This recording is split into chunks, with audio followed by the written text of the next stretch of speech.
Wie du dir von Word automatisch ein Inhaltsverzeichnis erstellen lässt, lernst du hier im Video. Los geht's!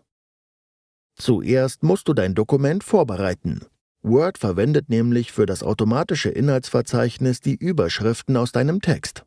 Die Überschriften müssen dabei mit der jeweiligen Formatvorlage formatiert werden. Die Formatvorlagen findest du oben rechts im Menüpunkt Start. Für deine wichtigsten Überschriften wählst du die Formatvorlage Überschrift. Für Unterüberschriften wählst du Überschrift 2 oder Überschrift 3. Mit einem Rechtsklick auf die jeweilige Formatvorlage kannst du das Format der Überschriften auch noch anpassen. Jetzt fügst du das Inhaltsverzeichnis hinzu. Dazu klickst du im Menüpunkt Referenzen oben links auf Inhaltsverzeichnis. Für ein automatisches Inhaltsverzeichnis wählst du hier Automatisches Verzeichnis 1 oder 2.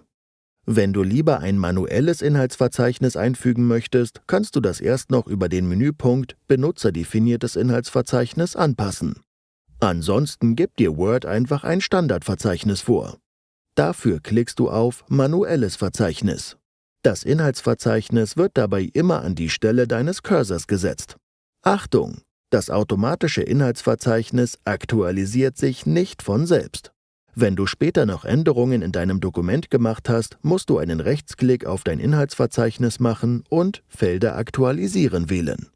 Alternativ kannst du das Inhaltsverzeichnis im Menü Referenzen, Abschnitt Inhaltsverzeichnis mit einem Klick auf Inhaltsverzeichnis aktualisieren erneuern. Damit weißt du, wie dir Word automatisch ein Inhaltsverzeichnis anlegt. Das Ganze geht auch mit Abbildungsverzeichnissen. Wie das geht, lernst du hier. Dir hat das Video gefallen? Für mehr kostenlose Videos komm auf studyflix.de und hol dir unsere App.